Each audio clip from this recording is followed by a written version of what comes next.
जय शिवराय सर्वांना. माझ्या चॅनलमध्ये तुमचं मनापासून स्वागत. तर सकाळी उठल्यानंतर बाहेरचा व्ह्यू बघितला, त्यानंतर थोडं पाणी गरम करून पिले, नंतर आपले घर झाडून वगैरे घेतलं, नंतर बघितलं तर पिल्लू उठलेलं होतं. मग ते भॉ करत होतं मला, बघा तर ह्याची मज्जा. आणि मग ते उठली तर आता मी थोडंसं काहीतरी दुसरं काम करायला गेले तर मॅडम मेकअप करून तयार. आणि त्यानंतर मग थोडंसं थालीपीठ केलं, कारण तिला टिफिन न्यायचा होता. आज तिचं स्कूल होतं आणि मला सुट्टी होती. मग पटकन तिच्यासाठी थालीपीठासाठी कांदा, कोथिंबीर, बेसन पीठ, थोडं तांदळाचं पीठ आणि थोडी हावरी टाकून बनवलं. तर पिल्लूमध्ये दाखवायला आली की आई मी चॉकलेट खाऊ, आणि मग मी तिला पटकन थालीपीठ बनवले, कारण तिला स्कूलला जायला उशीर झाला होता. मग फास्ट थालीपीठ बनवून तिचा टिफिन वगैरे पॅक करून तिचा मेकअप करून दिला.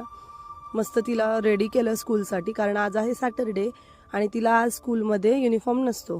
तर रेडी झाली आहे चिवचिव घालून. मग मी मस्त ती गेल्यानंतर मेथीची भाजी बनवली आणि शेतात कामाला बाया आल्यात म्हणून शेतात गेले, कारण आज कांद्याचं रोप उपटायला बाया आल्यात. मग घरी आले तर पिल्लू आलं होतं, कारण तिला आज 9 ते 11 शाळा असते. मग तिला खायला वगैरे घातलं, भाकरी बनवल्या, मस्त मेथीची भाजी भाकर खाल्ली आणि मग शेताला गेले. तर ते पाणी भरत होते, कारण आज वावर वलून घ्यायचे, कारण उद्या लावगड आहे. मग त्यांना जायचं होतं, लाईटीचं कनेक्शन काहीतरी जोडायचं होतं.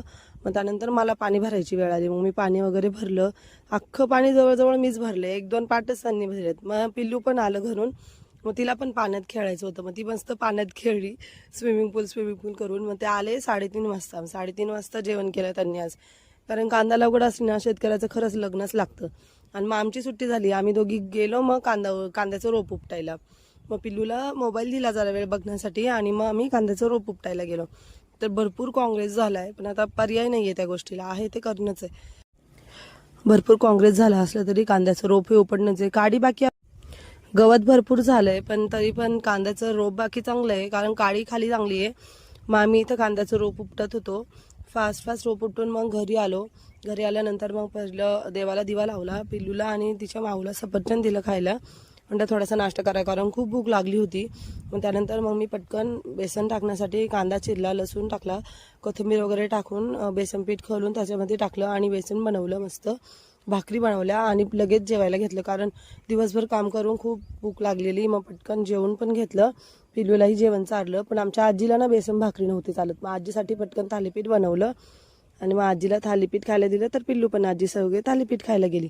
मग दोघींनी थालीपीठ खाल्लं आणि मग त्यानंतर पिल्लूचा थोडा होमवर्क घेतला आणि असं संपवला आजचा दिवस. Thank you for watching.